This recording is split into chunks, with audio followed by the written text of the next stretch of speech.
오늘 함께 하실 하나님 말씀은 요한복음 16장 33절이 되겠습니다.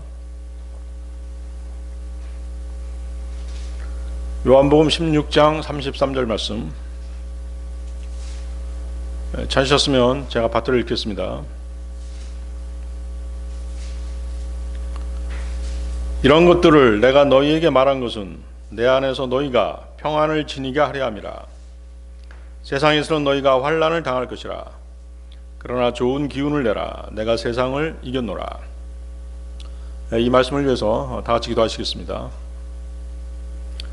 위대하시고 거룩하시며 사랑이 충만하신 주 하나님 아버지, 지난 한 주간도 저희를 세상 가운데서 안전하고 무사하게 지켜 보호하시다가 이렇게 부르셔서 영과 진리로 경배드릴 수 있는 모든 환경과 여건을 마련해 주심에 대해서 진심으로 감사합니다. 지난 한 주간 저희가 잘못 살아온 부분이 있습니다.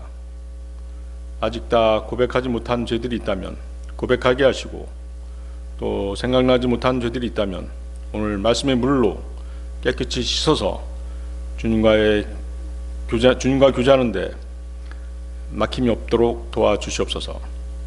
오늘 준비케 하신 말씀을 증거할 때 성령께서 제 안에 충만하셔서 말씀을 효과적으로 증거할 수 있게 하시고, 오직 주님께만 영광을 돌리고 형제 자매들에게 주님의 은혜를 끼칠 수 있는 설교가 되게 하여 주시옵소서. 말씀을 듣는 형제 자매들에게도 동일한 은혜로 성령님께서 함께 하셔서 말씀을 쉽게 깨닫게 하시고, 또 이 들은 말씀을 흘려보내지 아니하고 마음판에 간직해서 세상에 나아가 주님의 훌륭한 군사로서의 소임을 다할 수 있도록 도와주시옵소서. 항상 성령의 검을 사용할 줄 아는 저희들 되게 하여 주시옵소서. 말씀을 은혜로 받고 또 항상 그 말씀을 기준으로 삼아 살아가는 저희들 되게 하여 주시옵소서. 한 주간 살아가는 데서 필요한 영적 양식도 풍성히 거두게 하여 주시옵소서. 이 말씀의 꼴을 먹고 저희들 더욱더 성장하며 굳건한 믿음 위에 주님을 섬기게 하여 주시옵소서. 이 모든 기도 곧 다시 오셔서 우리를 데려가실 주 예수 그리스도의 이름으로 기도드렸습니다. 자, 오늘 설교의 제목은 그리스도인들이 고난받는 이유가 되겠습니다. 고난에 대한 설교를 몇 번 했습니다만 일목요연하게 정리해서 말씀드리지는 못했습니다. 그래서 이번 설교하고 다음번 설교까지 두 번에 걸쳐서 고난에 대한 성경 말씀을 정리해 보고자 합니다. 과거 설교에서 들은 내용도 있을 것이고 흘려보낸 내용도 있을 것입니다. 물론 새로운 내용도 있습니다. 들었던 내용은 다시 되새김질 하시고 흘려보낸 내용은 또 잘 정리하시기 바랍니다. 그래서 그리스도인들이 고난받는 이유를 7가지 정도로 정리를 하겠습니다. 다음번 설교는 그리스도인들이 받는 고난의 결과가 되겠습니다. 자, 본문을 보십시오. 본문은 주님께서 고통스럽고 잔인한 십자가에 달리시기 전에 고별의 말씀입니다. 그 내용은 주님 자신의 안위보다는 제자들을 격려하시고 슬픔을 위로하시며 승리하셨음을 알리는 내용입니다. 제자들은 주님의 십자가 사건 이후에 환난과 박해, 시험을 당하게 될 것입니다. 그리스도인들은 세상에서는 평안을 누릴 수 없습니다. 주님은 세상에서는 너희가 환난을 당할 것이라고 분명히 말씀하셨습니다. 환난과 고난, 핍박, 시험이 없다면 그 그리스도인은 잘못된 믿음 생활을 하고 있는 것입니다. 디모데후서 3장 12절은 진정 그리스도 예수 안에서 경건하게 살고자 하는 모든 자들은 박해를 받으리라고 말씀하십니다. 많은 사람들이 구원을 받으면 그것으로 만족하고 앞으로 좋은 일만 가득할 것이라고 생각합니다. 꽃길만을 걷게 될 것이라고 생각하는 것이죠. 그것은 대단히 잘못된 생각입니다. 구원은 믿음 생활의 시작일 뿐입니다. 믿음의 경주의 출발선에 서게 된 것입니다. 주님이 서 계신 목표 지점까지는 수많은 우여곡절과 장애물, 환난, 근심, 시험, 핍박 등이 기다리고 있습니다. 이 경주에서 완주한 그리스도인이 주님으로부터 상을 받고 영광과 왕관 그리고 그분과 함께 통치할 수 있는 권한을 갖게 되는 것입니다. 그리스도인들이 받는 환난은 하나님을 두려워할 줄 모르는 세상에 구원받지 못한 자들의 핍박뿐만 아니라 모든 종류의 불행과 재난도 포함됩니다. 갖가지 시험과 시련과 고통이 세상으로부터 그리스도인들에게 가해지고 닥쳐오는 것입니다. 세상 안에는 이런 것들로 가득 차 있기 때문인 것이죠. 그래서 그리스도인들이 세상을 살아가는 동안에는 이러한 환난을 피할 길이 없는 것입니다. 그렇기 때문에 주님께서는 내 안에서 평안을 지니라고 충고하신 것입니다. 주님께서는 십자가에 달리시기 전 제자들에게 너희는 내가 붙잡히면 실족할 것이라고 말씀하셨습니다. 마태복음 26장 31절인데요. 너희 모두는 이 밤에 나로 인하여 실족하게 되리라. 이는 기록되기를 내가 목자를 치리니 양무리의 양들이 멀리 흩어지리라 하였기 때문이라. 제자들은 주님을 버렸습니다. 그러나 주님은 제자들을 버리지 않으셨습니다. 부활하신 사흘 후에 주님은 그분의 평안을 가지고 제자들에게 돌아오셨던 것입니다. 요한복음 20장 19절이죠.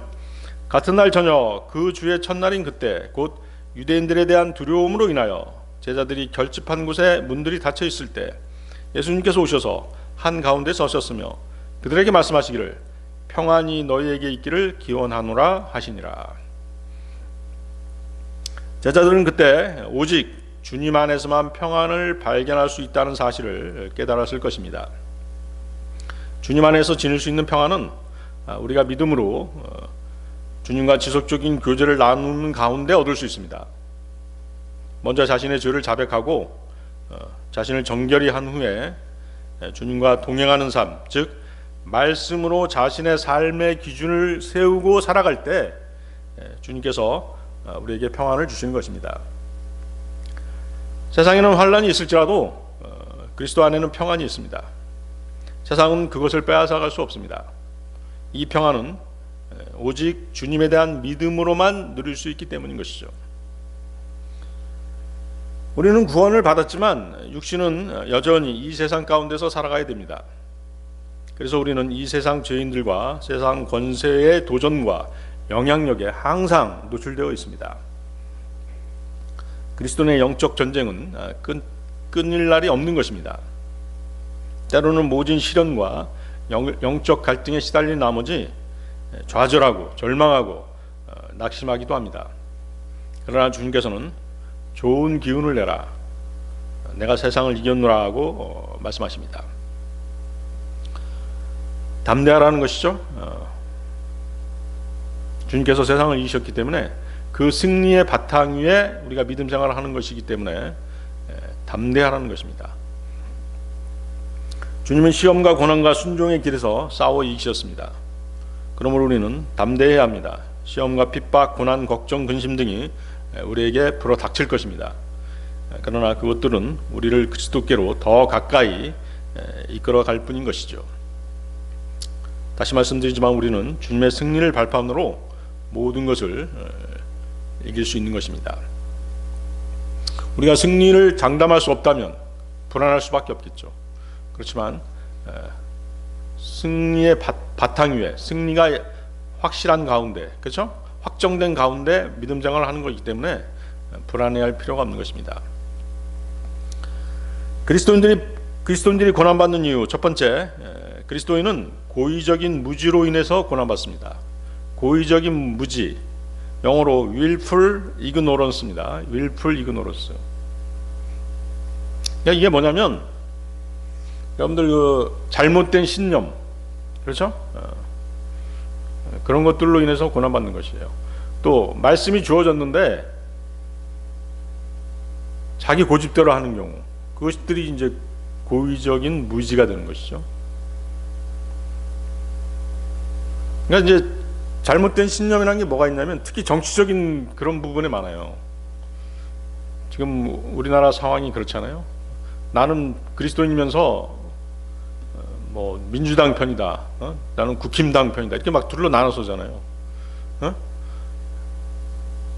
어떤 정치적인 성향이 성경적인가 거기에 따라야 되는데 그러지 않는다는 것이죠.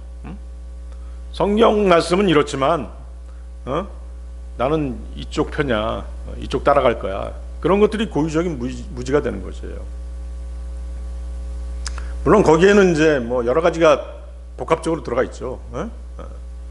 지금까지 뭐 교육받은 내용도 들어가 있을 것이고, 잘못된 교육이지만 그런 것도 있고, 또 뭐 어떤 지역 감정이라든가 여러 가지 복잡한 것들이 많이 들어가 있어요. 그렇더라도 우리는 항상 성경이 기준이 돼야 되는 것이죠. 자, 여러분들 베드로전서 2장 20절 한번 보십시오. 베드로전서 2장 20절.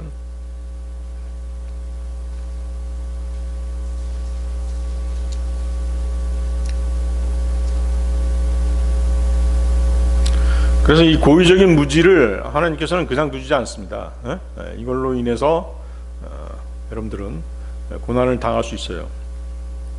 베드로전서 2장 20절. 그런즉 만일 너희의 잘못들로 들어 얻어맞을 때 너희가 그것을 인내로 감수한다면 그것이 무슨 영광이 있겠느냐. 그렇죠? 잘못해서 얻어맞는 건데 그것을 감내한다고, 그것을 인내로 감내한다고 해서 하나님께 무슨 영광이 되겠느냐는 말씀이잖아요. 그러나 만일 너희가 바르게 행했는데 그 일로 고통을 당할 때 너희가 그것을 인내로 감수한다면 이것은 하나님께 기꺼이 받아들여질 만한 일이라. 그래서 고의적인 무지는 잘못들로 얻어맞는 경우라는 것이죠. 그러니까 죄를 짓고 매를 맞는 것을 말하는 것입니다. 그리스도인이 계속적으로 죄를 짓는다면 또 죄라는 것을 알면서도 그 죄를 짓는 경우가 있잖아요. 이걸 하면 안 되는데 하면서도 하는 경우가 있어요. 육신이 너무 강하다 보니까 그렇게 한단 말이죠. 그래서 그 죄의 결과로 말미암아 하나님 아버지께 그에 상응한 벌을 받는 것은 지극히 당연한 것입니다. 사도시대 당시 노예들 중에는 자신의 잘못으로 인해 주인에게 두들겨 맞으면서도 고통을 애써 참으면서 동료 노예들에게 자신의 강인함을 자랑하는 그런 자들도 있었다고 합니다. 그러나 베드로 사도는 그러한 태도는 그 노예 자신에게 영예가 되는 것이 아니라 오히려 수치와 조롱거리가 될 뿐임을 지적하고 있는 것입니다. 노예들이 자신의 잘못한 것이 없음에도 불구하고 주인으로부터 부당한 대우를 받는다라고 한다면 최소한 동료 노예들의 동정을 받을 수는 있을 것입니다. 그 노예가 만약 그리스도인이어서 부당한 대우를 하나님께 순복하는 마음으로 받고 참는다면 그것은 하나님 앞에 아름다운 일이 될 것입니다. 사회적인 신분이 종이라고 할지라도 그가 만약 그리스도인이라면 그는 자신의 주인에 속하기 때문에 하나님께 속한 하나님의 종입니다. 그렇죠? 자신의 주인에게 속하기 이전에 하나님께 속한 하나님의 종이라는 것이죠. 따라서 그들이 행하는 모든 행동의 결과는 결국 자신의 진정한 주인이신 하나님 앞에서 그 판단이 가려지게 되는 것입니다. 우리 그리스도인들 역시 하나님을 주인으로 모시고 살아가는 그분의 종의 신분입니다. 그러므로 자신 앞에 아무리 어려운 시험과 고난이 닥치더라도 주 하나님을 항상 눈앞에 모이신 듯한 자세로 섬겨야 하는 것입니다. 그분이 칭찬하실 만하며 그분께 영광을 돌려드릴 만한 일들을 선택하면서 살아야 한다는 것이죠. 자신의 잘못된 신념과 행동, 이기심, 죄로 인해 고통을 당하는 것이 바로 고의적인 무지, willful ignorance입니다. 그것으로 인해서 반드시 하나님의 징계가 따르고 고난이 따르게 되는 것입니다. 그럼에도 우리는 자신의 잘못을 인정하기보다는 형제자매들을 원망하고 하나님께 원망을 돌리기까지 하는 것입니다. 그렇게 되면 본인만 나중에 더욱더 괴로울 뿐인 것이죠. 형제자매들에게 아무런 덕을 끼치지 못합니다. 그리고 믿지 않는 세상 죄인들에게 손가락질을 당하게 되는 것입니다. 그들에게 진리의 복음을 전하는 데 있어서 걸림돌을 놓게 되는 그런 결과를 초래하게 되는 것입니다. 요한일서 1장 6절인데요. 만일 우리 자신이 그분과 교제가 있다고 말하면서 어둠 가운데 살아간다면 우리는 거짓말하는 것이며 진리를 행하는 것이 아니니라. 하나님의 말씀대로 행하지 않고 잘못된 일을 행하게 되면 당연히 자녀들을 사랑하시고 그들을 바로잡기 원하시는 주님께서는 매를 드실 수밖에 없는 것입니다. 주님의 매를 맞으면서 그 아픔을 참는다고 하지만 그렇게 참는다고 한들 그것이 결코 자랑스러운 일이 될 수 없는 것입니다. 자신의 잘못으로 매를 맞는 것이 결코 영광이 될 수 없습니다. 하나님께서는 당연히 그런 사람의 인내를 인정해 주시지 않으십니다.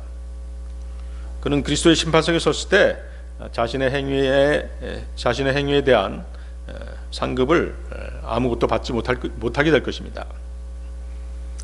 하지만 자신이 하나님의 말씀을 따르고 선을 행하다가 고난을 받는다면, 그리고 그 고난을 인내한다면 그것은 하나님께 받아들여질 만한 일이라고 말씀하십니다. 그래서 그리스도인은 매를 맞는 한이 있더라도 항상 올바르게 행해야 됩니다. 성경 말씀에 순종해야 됩니다. 그러면 그 사람은 그리스도의 심판석에서 자신의 올바른 행위에 따라 상을 받게 될 것입니다. 그리스도인들이 고난받는 이유 두 번째, 의의 편에 섰을 때 고난을 당합니다. 의의 편에 섰을 때 고난당한다. 자, 베드로전서 3장 14절 보십시오. 한 장 넘겨서 베드로전서 3장 14절.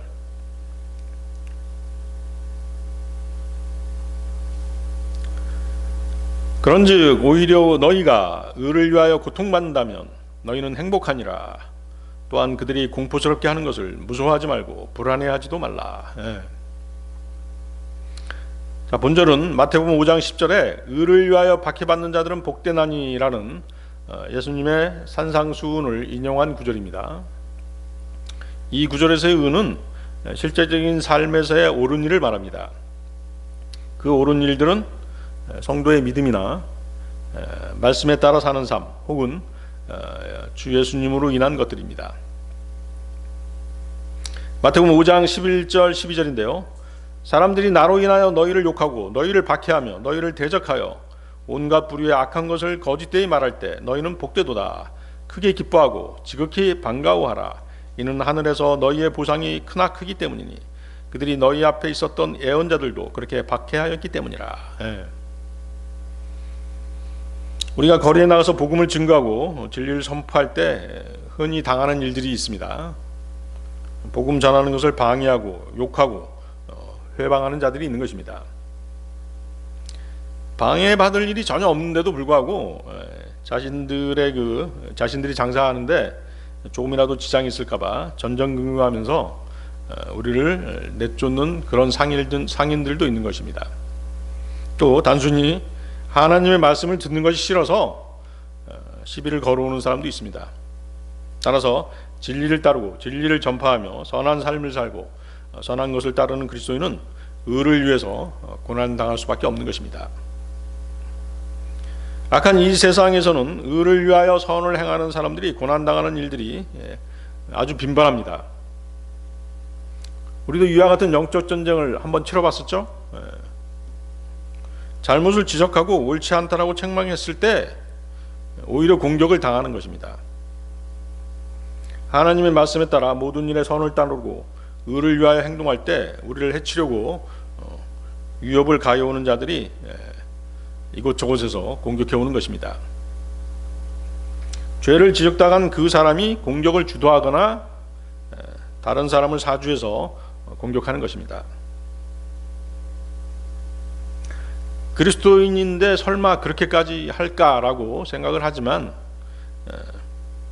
결국 자신의 죄를 가리고 합리화하기 위해서 자신의 죄를 지적한 그 사람을 공격하는 것입니다. 그러나 성경은 너희는 행복하니라. 또한 그들이 공포스럽게 하는 것을 무서워하지 말고 불안해하지도 말라라고 격려하시고 계십니다. 하나님께서 그를 끝까지 보호하시고 그가 설사 고난을 당하더라도 그 고난에 대해서 반드시 영원한 것으로 보상해 주실 것이기 때문입니다. 그리스도인이 죄를 짓고 지켜야 할 선을 넘게 되면 그의 행위는 마귀적인 형태로 나타나는 것입니다. 그래서 같은 그리스도인을 원수처럼 공격하는 것이죠. 마귀가 그 사람을 장악해서 그 일을 시키는 것입니다. 그렇죠? 그래서 우리 같은 그리스도인이 원수가 되는 일들이 생기는 것이에요. 그런 위협을 두려워해서 동요하게 되면 선을 행하고 의를 위하는 길에서 벗어나거나 불의와 타협하게 되는 것입니다. 마귀는 이것을 노리고 맹렬하게 공격해 오는 것이죠. 그리스도인이 여기에 굴복해서 의의 길에서 벗어나게 되면 자신을 위해 예비되어 있는 영원한 하나님의 보상을 놓치는 큰 손해를 보게 되는 것입니다. 그 보상은 그리스도의 심판석에서 주님으로부터 받게 되는 것입니다. 그리고 그 상은 영원한 영광으로 빛나게 될 것입니다. 베드로는 이러한 손해를 보지 않도록 우리를 경계하고 있는 것입니다. 사실 삶이 위험받는 실제 상황에서 그것을 두려워하지 않고 동요하지도 않은 채 옳은 일만을 행하고 때에 따라서는 죽음의 고난까지 감내한다는 게 말같이 쉬운 일은 아닙니다. 폭력과 공포와 위협이 눈앞에 펼쳐지고 있는 상황에서 그것을 오히려 복이 있다라고 생각할 수 있는 사람이 과연 몇이나 되겠습니까? 그러나 하나님의 말씀은 우리에게 의를 위하여 고통을 받는다면 너희는 행복하니라 라고 분명하게 약속해 주고 계십니다. 그리스도인들이 고난받는 이유 세 번째, 자백하지 않는 죄로 인해 고난받습니다. 여러분들 고린도전서 11장 31절 32절 보십시오. 고린도전서 11장 31절 32절.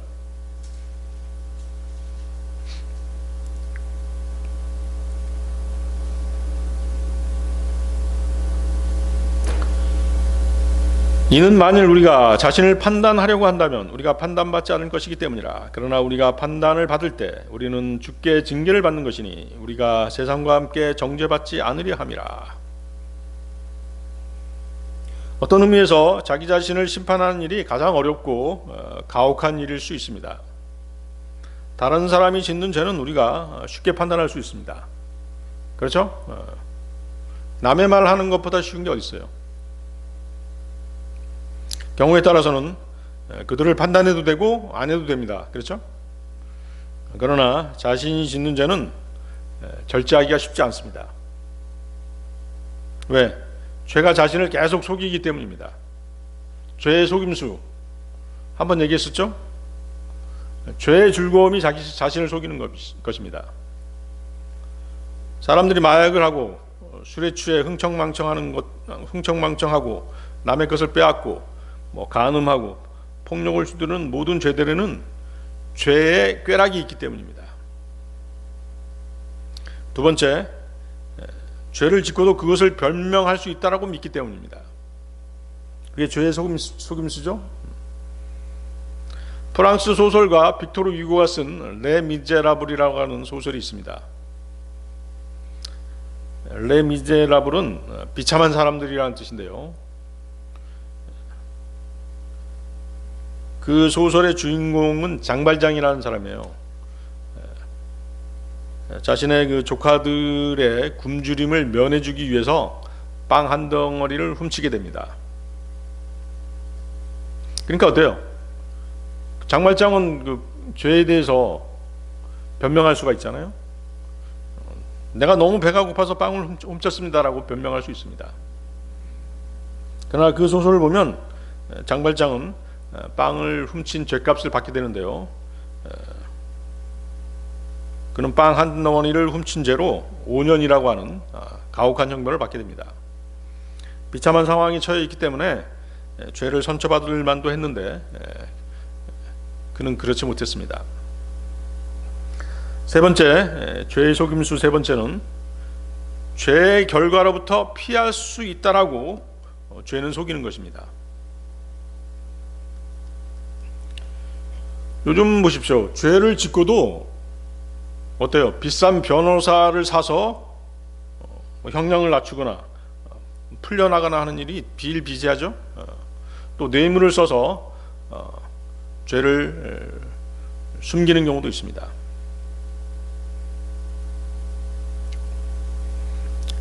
그러나 그들이 미처 생각하지 못하는 것은 두려우신 하나님께서 그들을 지켜보고 계신다는 사실입니다.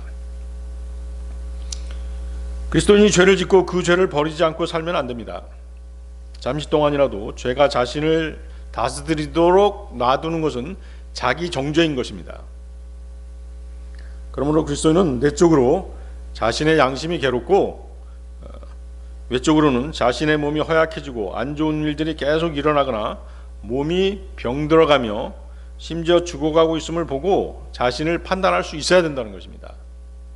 그리스도인들에게 일어나는 일들은 우연이 없는 것이에요. 자신에게 계속 안 좋은 일이 일어난다? 그럼 바로 무릎 꿇어야 되는 것이죠. 자신의 자신을 살펴보고 자신의 죄를 자백할 수 있어야 되는 것입니다. 또 그 죄를 버려야 되는 것입니다. 왜 그렇게 되었는지 자신을 살펴보고 점검해 보라는 것이죠. 그리고 죄를 자백하고 하나님과의 온전한 관계를 회복하지 않으면 안 되는 것입니다. 그래야만 하나님의 심판을 피할 수 있습니다. 이렇게 자신을 판단하도록 하기 위해서, 자신을 심판하도록 하기 위해서 예수 그리스도께서는 우리를 위해 피를 흘리신 것입니다. 그래서 그리스도인들은 자신을 판단, 즉 심판할 줄 알아야 된다는 것입니다. 주님께서 나를 판단하시고 심판하시기 전에 우리가 먼저 스스로를 심판하는 것이 잘하는 일입니다. 그래야 건강한 몸으로 평안 가운데 믿음 생활을 할 수 있는 것입니다. 다른 사람을 판단하지 말고 먼저 자신을 판단하기 바랍니다. 다른 사람을 정죄하지 말고 자신을 먼저 정죄하기 바랍니다. 대부분의 그리스도인들이 다른 사람들, 특히 형제 자매들에 대해서는 사소한 것까지 시시콜콜하게 판단하는 것을 좋아합니다. 그러면서도 자기 자신에 대해서는 전혀 판단하지 않습니다. 오히려 매우 관대하기까지 합니다. 어떤 사람들은 교회에 출석해서 경배에 참여하면서도 그 교회를 헐뜯고 판단하기 바쁜 사람도 있습니다. 교회의 외관부터 시작해서 위치, 시설, 예배 방식, 목사와 형제 자매들, 운영 방식 등등 자신의 마음에 드는 것이 하나도 없는 것처럼 판단하고 불평불만만을 터뜨리는 사람도 있는 것이죠. 남을 판단하는 판단 전문가들은 많아도 자기 자신을 판단하는 사람은 많지 않습니다. 하나님의 징계를 받지 않으려면 항상 자기 자신을 먼저 판단해야 됩니다.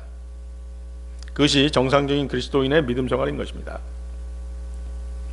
자신을 판단해서 죄를 자백하고 하나님과 온전한 관계를 유지하는 그리스도인은 언제나 하나님의 은혜 가운데 살아가게 된다는 사실을 잊지 마시기 바랍니다. 그리스도인의 마음이 괴롭다면, 또 육신적으로 병약해졌다면 무엇보다도 먼저 자신과 하나님과의 관계가 온전한지를 되돌아보고 자백하지 않는 죄가 있는지 살펴보아야 합니다. 주님께서 우리를 판단하시면 그때는 언제나 반드시 징계가 따를 수밖에 없습니다. 주님의 징계를 받지 않으면 우리가 주님의 징계를 받지 않으면 어떻게 되는 것이에요? 우리는 세상과 함께 정죄를 받게 되기 때문입니다. 그래서 우리를 징계하시는 것이에요. 세상과 함께 정죄받는다는 것은 지옥으로 떨어진다는 것을 의미하는 것입니다. 구원받지 않는 세상 죄인들은 정죄받고 지옥에 떨어지게 되어 있지 않습니까? 우리는 구원받은 사람들이기 때문에 세상과 함께 지옥에 갈 수 없는 사람들입니다. 그렇기 때문에 하나님께서는 우리를 판단하시고 지금 이 세상에서 징계를 내리실 수밖에 없는 것입니다. 그것이 하나님의 공의인 것이죠. 일부 교단에서는 주님이 십자가에서 죄를 다 처리하셨기 때문에 죄를 자백하지 않아도 된다라고 가르칩니다. 그것은 이단교리입니다. 모든 과거, 현재, 미래의 모든 죄들을 주님이 십자가에서 다 처리하셨습니다. 그렇죠? 그러나 우리는 주님과의 바른 관계, 즉 주님과의 교제를 위해서 또 그분의 은혜 가운데 살아가기 위해서 반드시 죄를 자백하고 버려야만 하는 것입니다. 잠언 28장 13절이죠. 자기 죄들을 감추는 자는 번성하지 못하리라. 그러나 죄들을 자백하고 버리는 자는 누구나 자비를 얻으리라. 죄를 자백하고 버렸을 때 우리는 담대함으로 주님의 은혜의 보좌 앞으로 나아갈 수 있습니다. 담대하게 자신의 필요를 기도와 간구로 아뢰을 수 있는 것입니다. 히브리서 4장 16절이죠. 그러므로 우리가 담대하게 은혜의 보좌로 나아가자. 이는 우리가 자비를 얻어내고 필요한 때에 도우시는 은혜를 발견하고자 함이라. 그래서 하나님 앞에 우리가 담대함을 가진다는 것은 거룩한 삶을 살아야 되는 것이에요. 그분 앞에 모든 죄를 다 토설해서 그분과의 온전한 관계를 유지할 수 있어야 되는 것입니다. 그래야지만이 담대함으로 그분의 은혜를 구할 수 있는 것이죠. 그리스도인들이 고난받는 이유 네 번째, 그리스도인은 과거의 죄 때문에 고난받습니다. 자, 여러분들 갈라디아서 1장 13절 보십시오. 갈라디아서 1장 13절.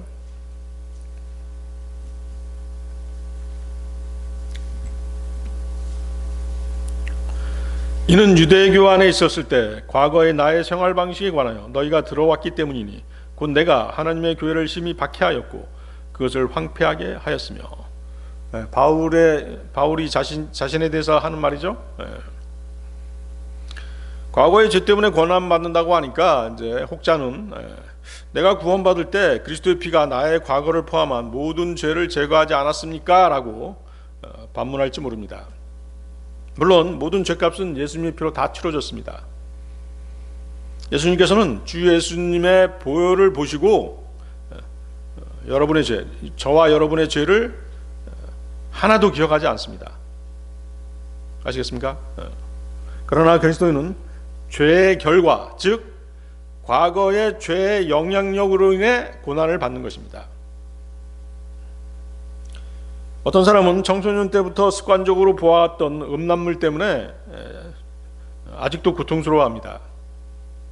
그것을 보는 습관을 버려야 하는데 여전히 그런 음란물에 끌리기 때문에 다시 죄를 짓고 징계를 받는 것입니다. 그 마약 전담 형사였던 사람이 들려준 얘기가 있는데요. 그는 수많은 마약 사범을 다뤄봤다라고 합니다. 그런데 마약을 끊는 사람은 단 한 사람밖에 없었다라고 그렇게 얘기를 들려줬습니다. 한 번 마약에 길들여진 사람은 그것을 끊는 것이 죽음보다도 더 어렵다는 것이죠. 그것이 바로 죄의 꾀락이고 죄의 영향력인 것입니다. 자, 본문을 다시 보십시오. 본문에서 말하고 있는 하나님의 교회가 나오죠. 하나님의 교회는 곧 그리스도의 몸을 말합니다. 바울은 하나님의 교회, 즉 그리스도의 몸을 자신이 심하게 박해했다라고 말하고 있습니다. 과거에 바울은 그렇게 했었죠. 주님께서는 바울의 열성과 신실하심을 보셨습니다. 그를 구원하시고 주님의 의의 그릇으로 들어 쓰셨습니다. 바울은 주님의 사역을 하면서 많은 고난을 당했습니다. 그 고난 가운데는 과거 바울이 저지른 죄의 대가도 포함되어 있었던 것입니다. 사도행전 9장 23절 24절 말씀입니다. 그리하여 많은 날들이 찬 뒤에 유대인들이 그를 죽이기로 의논하였더라. 그러나 그들이 숨어서 기다리고 있음이 사울에게 알려졌더라. 그런즉 그들이 그를 죽이려고 주야로 성문들을 파수하였더라. 그렇죠? 바울이 구원받고 평범하니 그냥 살았더라면 고난을 안 당했을 것이에요. 그렇죠? 또 과거에 그리스도인들을 핍박했던 사실이 없었다라고 한다면 고난을 안 당했을 것이에요. 그렇겠죠? 바울이 그리스도께로 회심하지 않았다면, 그리고 그리스도인들을 박해하지 않았다면 그는 동종 유대인들에게 살해 위협을 당하지 않았을 것입니다. 바울의 회심, 즉 그가 그리스도인이 되어서 박해를 멈췄을 뿐만 아니라 열성적으로 복음의 진리를 전하자 그것이 동료 유대인들에게는 커다란 충격으로 다가왔던 것입니다. 그러자 그를 죽이고자 한 것입니다. 조금은 역설적이지만 이것이 바로 바울이 과거에 지은 죄 때문이었던 것이죠. 갈라디아서 6장 7절 8절입니다. 7절 8절 말씀, 갈라디아서 6장 7절 8절 말씀. 속지 말라, 하나님께서는 농락당하지 아니하시느니라. 이는 사람이 무엇을 뿌리든지 그가 그것 또한 거둘 것이기 때문이라. 이는 자신이 육신에 뿌리는 자는 육신으로부터 썩는 것을 거두기 때문이라. 그러나 성령께 뿌리는 자는 성령께로부터 영원한 생명을 거두리라. 자, 우리의 죄값은 주님의 보혈로, 십자가 보혈로 다 치러졌습니다. 그러나 죄의 영향력은 여전히 남아있는 것입니다. 그래서 그 죄의 영향력을 무시하면 안 되는 것이죠. 특히 죄를 가볍게 다루거나 경솔하게 다루거나 심지어 즐거운 것으로 여기게 되면 그 결과는 타락한 삶이고 하나님의 엄중한 징계가 따른다는 사실을 잊어서는 안 됩니다. 우리가 육신을 위해 육신 안에서 행한 것들은 썩어가고 있는 죽을 몸을 위해 행한 것들입니다. 그러나 우리가 성령 안에서 행한 것들은 주님께 금과 은과 보석으로 계산되어질 것입니다. 고린도전서 3장 12, 15절이죠. 이제 만일 어떤 사람이 이 기초 위에 금이나 은이나 보석들이나 목재나 건초나 그릇토기로 건축한다면 모든 사람들의 일이 저마다 명백하게 드러나게 되리라. 이는 그날이 그것을 분명하게 밝힐 것이기 때문이요 그것이 불에 의하여 드러나게 될 것이기 때문이라. 그런즉 그 불이 모든 사람의 일을 각각 그것이 어떤 종류인지 검사하리라. 만일 어떤 사람이 그 기초 위에 건축한 일이 건재한다면 그는 보상을 받으리라. 만일 어떤 사람의 일이 불타게 되면 그는 손실을 겪게 되리라. 그러나 자기 자신은 구원을 받으리라. 그럼에도 마치 불에 의하여 받은 것 같으리라. 그리스도인들이 고난받는 이유 다섯 번째, 그리스도인은 하나님의 영광을 위해 고난받습니다. 자, 여러분들 사도행전 9장 15, 16절 한번 보십시오. 사도행전 9장 15, 16절.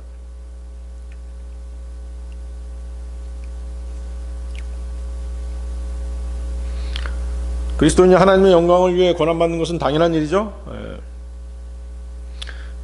자, 사도행전 9장 15, 16절 찾으셨나요? 그러나 주께서 그에게 이같이 말씀하셨느니라. 너의 길을 가라. 이는 그가 이방인들과 왕들과 이스라엘 자녀들 앞에서 나의 이름을 전하기 위하여 나에게 선택된 한 그릇이기 때문이라. 이는 그가 얼마나 심한 것들을 나의 이름을 위하여 겪어야만 하는지 내가 그에게 보여줄 것이기 때문이라. 바울만큼 주님의 영광을 위해서 고난받은 사람이 없죠. 하나님께서는 바울을 통한 그분의 거룩한 계획을 가지고 계셨습니다. 바울은 진리의 복음과 그가 직접 주님으로부터 전수받은 계시를 전해야 했습니다. 그리고 그리스도의 이름으로 인해 박해와 고난을 받아야 했던 것입니다. 과거 바울은 더러운 그릇이었죠. 왜? 그리스도인들을 핍박하고 살해하고 했기 때문에 더러운 그릇이었습니다. 그는 그리스도인들을 박해하는 파괴적인 그릇이었습니다. 그러나 회심하면서 그는 깨진 그릇이 되었습니다. 그 후에 그는 빈 그릇이 되었고 여기서 그는 주님의 선택된 그릇이 되었습니다. 자, 여러분들은 어떻습니까? 여러분들은 선택된 그릇으로 살아가고 계신가요? 주님의 선택된 그릇으로 살아가고 계신가요? 그리고 주님의 사역을 위한 유용한 그릇이 되었습니다. 지금 그는 주님이 쓰신 존귀한 그릇이었음이 밝혀졌습니다. 신약 성경의 대부분을 바울이 주님의 계시를 받아 쓴 것만 보아도 그가 얼마나 주님께 존귀하게 쓰였는지 우리는 알 수 있는 것입니다. 디모데후서 2장 21절이죠. 그러므로 만일 어떤 사람이 이런 것들에서 자신을 깨끗하게 한다면 그는 존귀에 이르는 그릇이 되어 성결하게 구별되고 주인이 사용하기에 알맞으며 모든 선한 행위에 저마다 예비되리라. 그렇죠? 주님께서 들어 쓰시는 그릇은 자신을 깨끗하게 하는 사람들이라는 것이죠. 자신을 정결하게 구별하는 사람이 주님께서 쓰시는 그릇이 되는 것이에요.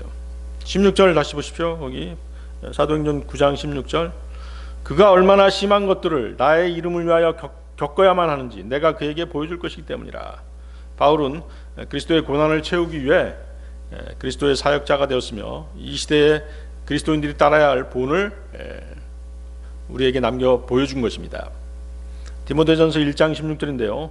하지만 내가 자비를 얻어낸 것은 이런 까닭이니 예수 그리스도께서 먼저 내 안에서 모든 오래 참음을 보여주시어 이후에 그분을 믿고 영원한 생명에 이를 자들에게 모범이 되게 하려 함이라. 그렇죠? 한 본을 남겨준 것이죠. 주님께서 바울에게 본을 보여주셨고 또 바울은 우리에게 그 본을 보여준 것이에요. 우리 역시 믿음의 선배로서 후진들에게 또 본을 보여줘야 되는 것이죠. 그렇죠? 여러분들 골로새서 1장 24절 한번 찾아보세요. 골로새서 1장 24절.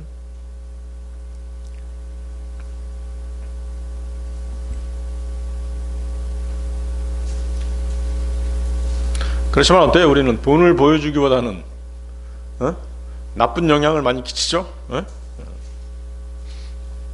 골로새서 1장 24절. 내가 이제 너희를 위한 나의 고통들을 크게 기뻐하며 그분의 몸된 교회를 위하여 그리스도의 고난들 이후에 있는 것들을 내 육체 안에 가득 채우는도다. 거기 한번 밑을 쳐보세요. 그리스도의 고난들 이후에 있는 것들. 이건 무슨 뜻일까요? 그리스도의 고난들 이후에 있는 것들.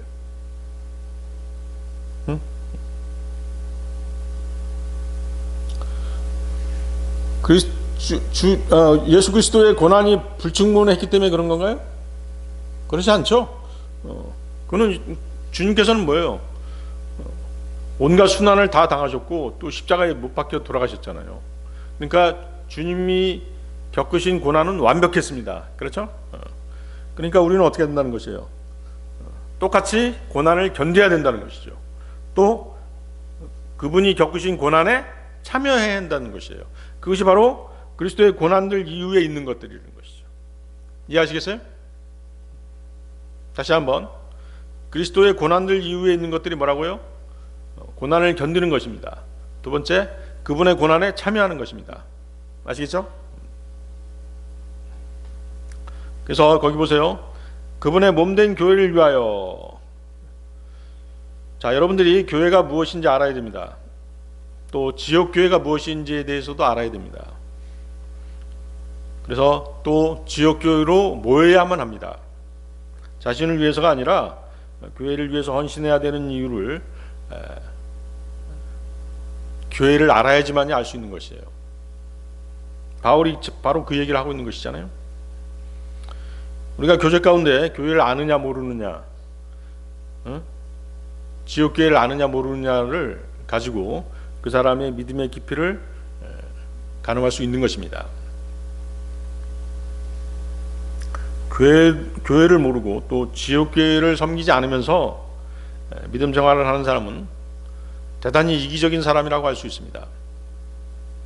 교회가 주님의 몸이고 교회의 머리 되시는 분이 주님이시라는 것을 알았다면 지역교회에 나와 경배드리고 주님을 섬기고 지체들을 섬겨야 하는 것입니다. 지역교회를 외면한다는 것은 주님의 뜻에 불순종하는 것이고 머리 되시는 그분께 순종하기를 거부하는 것입니다. 주님께 순종을 배우기를 거부하는 것이죠. 교회는 순종을 배우고 섬김을 실천하는 장소입니다. 자신을 드러내고 자신이 영광받는 장소가 교회가 아니라는 것이에요. 그렇지만 우리는 그렇게 하지 못하고 있죠. 지역교회에 출석하지 않은 사람은 하늘로부터 오는 온갖 충만한 영적인 복들을 발로 걷어차고 있는 사람이나 마찬가지인 것이죠. 바울은 교회를 위해서 어떤 고난을 당했습니까? 고린도후서 11장 23절 29절에 그 내용들이, 바울이 당한 고난들이 요약되어 있죠. 자, 좀 길지만 한번 읽어보겠습니다. 고린도후서 11장 23절 29절. 그들이 그리스도의 사역자들이냐? 내가 어리석은 자처럼 말하노라. 나는 더욱 그러하니라. 수고들을 더욱 넘치게 하였고 채찍들로 정도를 지나치게 맞았으며 감옥들에 더 숱하게 갇혔고 죽을 고비들이 자주 있었도다. 유대인들로부터 40에 하나를 뺀 매를 5번 맞았도다. 내가 3번 막대기들로 맞았고 한 번은 내가 돌로 맞았으며 내가 3번 파선을 당하였으니 내가 하룻밤과 하룻낮을 기품 속에 있었느니라. 잦은 여정들에서 물들로 인한 위기들에서 강도들로 인한 위기들에서 나 자신의 동족들에 의한 위기들에서 이교도들에 의한 위기들에서 도시 가운데 있는 위기들에서 광야 가운데 있는 위기들에서 바닷 가운데 있는 위기들에서 거지 정죄들 가운데 있는 위기들에서 피로와 고초에서 빈번히 깨어있는 일들에서 배고픔과 목마름에서 빈번히 금식하는 일들에서 추위와 헐벗음에서 그들보다 내가 더 그러하였노라. 외부에 있는 그러한 일들을 제외하고도 나에게 매일 닥쳐오는 것은 모든 교회들에 관한 염려라.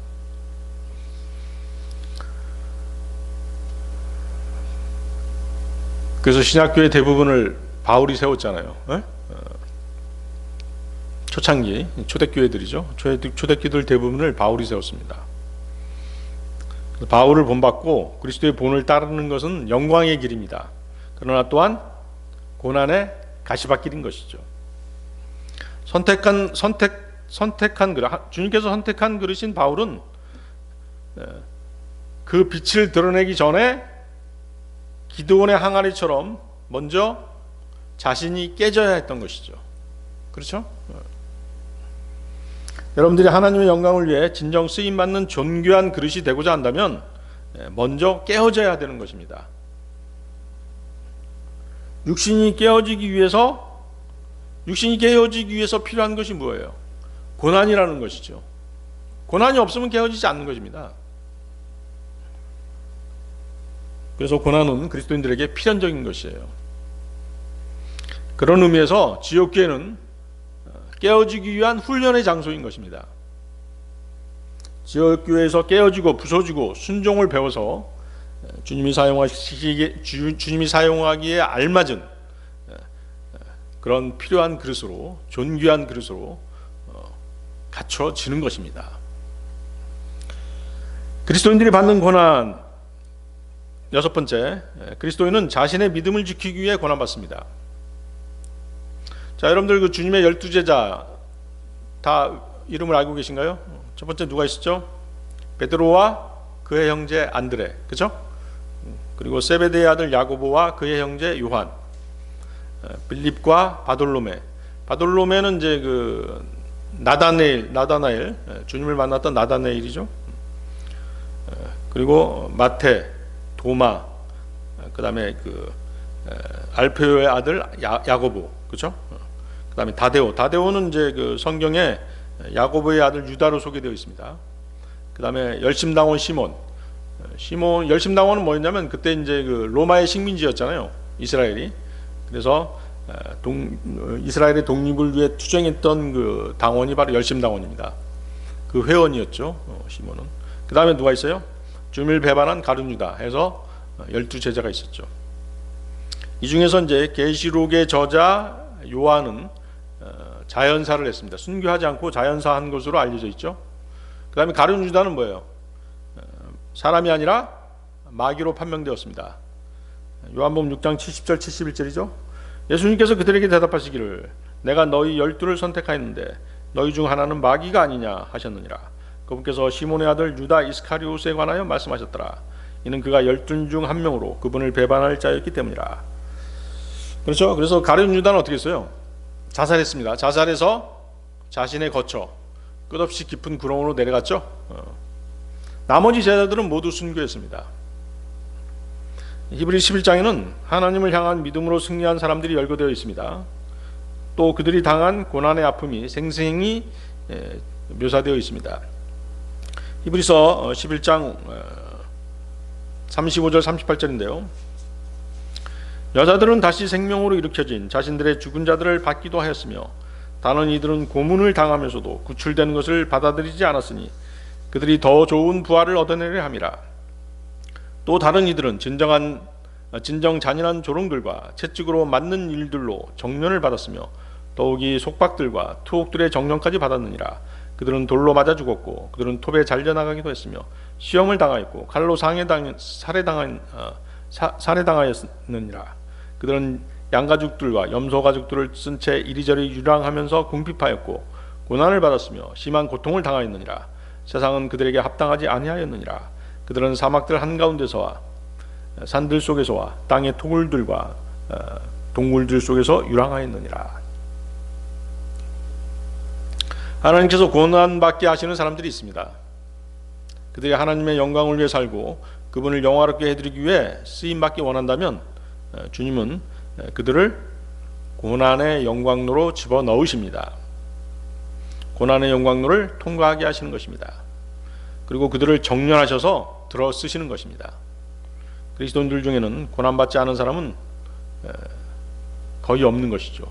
간혹 고난받지 않은 사람들이 있기는 합니다만은 하나님께서는 그 사람이 고난받을 수 없음을 알기 때문에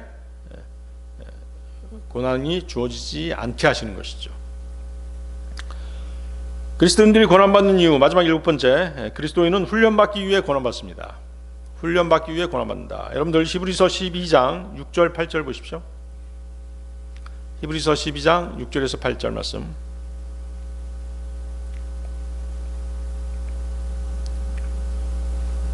이는 주께서 사랑하시는 자를 친히 징계하시고 그분께서 받아들이시는 모든 아들마다 채찍질하시기 때문이라. 만일 너희가 징계를 견뎌낸다면 하나님께서 아들들을 대하듯 너희를 대해 주시느니라. 그런즉 아버지가 징계하지 않는 자가 무슨 아들이냐. 그러나 만일 모두가 동참자들이 되는 징계가 너희에게 없다면 그때 너희는 아들들이 아닌 사생 아들이로다. 여기서 징계, 체이슨이란 뜻이죠. 체이슨스, 그렇죠? 징계, 체이슨스는 그 채찍질하다는 뜻도 있고 또 훈육, 훈련이라는 의미를 가지고 있습니다. 하나님께서는 단지 잘못을 저지른 사람이거나 타락한 사람만 징계하는 것이 아니십니다. 하나님께서는 죄를 지어서 믿음에서 물러난 사람들이라든가, 그렇죠? 백슬라이드 한 사람들 있잖아요. 그렇지 않은 사람이든가 하나님께서 받으시는 모든 자녀들을 징계하시고 채찍질하시는 것이죠. 그것이 뭐예요? 훈련시키신다는 것이죠. 주님의 징계는 영적 자녀된 성도들에 대한 진정한 부성애의 표시인 것이죠. 그분의 징계는 사랑하는 자들에게만 임한다는 것입니다. 잘 알아두세요. 징계는 그분께서 사랑하시기 때문에 내리시는 것입니다. 그래서 누가 그 주의 징계를 받는다라고 한다면 그 사람은 하나님의 사랑을 받고 있는 사람이에요. 아시겠어요? 사랑받기 위해 태어난 사람, 뭐 그런 노래도 있잖아요. 진정한 하나님의 사랑을 받고 있는지를 알 수 있는 것은 그 사람이 징계받고 있어야지만이 그분의 사랑을 받고 있는 것이라고 볼 수 있는 것이죠. 그렇지만 하나님께서는 뭐예요? 징계만 하시진 않으시죠. 그분은 사랑하시는 것과 매질하시는 것을 균형을 맞춰서 행하시는 분이십니다. 하나님께서는 아버지처럼 엄격하시지만 또 어머니처럼 위로해 주시는 분이십니다. 하지만 대부분의 사람들은 하나님의 징계와 매질을 싫어하는 것이죠. 그분의 사랑과 위로만을 받고 싶어 합니다. 하지만 성경에 나온 하나님의 사람들은 사랑과 징계를 모두 다 받았습니다. 때로는 사랑보다 고난을 더 많이 받은 사람도 있죠. 바울 사도 같은 경우는 분명히 하나님의 자녀였지만 그는 거듭난 후에 대단히 많은 고난을 당했었습니다. 하나님께서 사랑하시는 자녀들을 징계하시고 채찍질하시는 이유가 있습니다. 첫째, 주님의 징계가 성도들로 하여금 심판을 당하지 않도록 하시는 하나님의 사랑의 징표이기 때문입니다. 아까 말씀드렸죠? 이 땅에서 징계를 받아야 되고 하나님의 심판을 받아야지만이 지옥에 가지 않는 것입니다. 두 번째, 징계는 하나님께서 그분의 사랑으로 자녀가 된 성도들을 악의 구렁텅이, 나쁜 길에 빠지지 않도록 가르치고 교정하시기 위해서 주시는 것입니다. 그렇죠? 세 번째, 그분의 자녀들을 그리스도와 함께한 상속자로 정하셨기 때문에 징계하시는 것이에요. 로마서 8장 17절인데요. 그리고 자녀라면 그때는 상속자들이니 하나님의 상속자들이자 그리스도와 함께한 공동 상속자들이라. 만일 그리하여 우리가 그분과 함께 고통받는다면, 그렇죠? 그분과 함께 고통받는다면 우리는 함께 영광도 받게 되리라. No pain, no crown. 우리 자주 쓰는 말이잖아요. 고난이 없으면 왕관도 없는 것입니다. 사랑하는 자녀들이 잘못 행하는데도, 나쁜 길로 빠지고 있는데도 아무런 제재도 가지 않는 부모라고 한다면 그 부모는 자녀들을 사랑하지 않는 부모입니다. 우리가 죄나 혹은 불의와 타협하고 불의와 관계하고 있음에도 불구하고 하나님이 전혀 상관하지 않으신다면 하나님께서는 그를 내버려 두신 거나 마찬가지죠. 하나님은 서로 성도들을 사랑하는 자녀로 인정하시기 때문에 그들이 그릇된 길로 향하면 계속 징계하셔서 바른 길로 돌아오게 하시는 것입니다. 가르침이나 교정에는 징계가 불가피한 것이죠. 그렇죠? 왜? 우리 육신이 그만큼 강하기 때문에 채찍질하고 매로 때리고 그래야지만이 바로 잡히는 것이에요. 그래서 주님은 우리 곁에 계시면서 그분의 방법으로 우리를 교육하시고 훈련시키시는 것입니다. 성경은 분명히 자녀를 사랑한다면 그들이 잘못 자라지 않도록 필요한 경우에는 매로 징치하라고 말씀하십니다. 그게 교육 방법이죠. 잠언 13장 24절이죠. 자신의 회초리를 아끼는 자는 그의 아들을 증오하는 것이라. 그러나 그를 사랑하는 자는 알맞은 때에 징계하느니라. 근데 요즘 교육 보면 어때요? 아이들을 무서워서 못 때리잖아요. 그러니까 뭐 애들이 천방지축이잖아요. 그렇죠? 위아래도 없어요. 누가 이렇게 선생님이 이렇게 조그만 야단쳐도 막 핸드폰으로 찍어가지고 신고한다는 등 별 희한한 일들이 다 있잖아요. 주님께서 여러분을 사랑하신다면 징계하실 것입니다. 징계를 받을 때 우리가 하나님의 아들이라는 것을 다시 한번 깨닫고 감사해야 되는 것입니다. 주님이 우리를 사랑하지 않으신다면 해악을 가져오시지 징계하시지 않으실 것입니다. 에레미야서 6장 19절인데요. 오 땅아 들으라. 보라 내가 이 백성 위에 해악을 가져오겠으니 곧 그들의 생각들의 열매로다.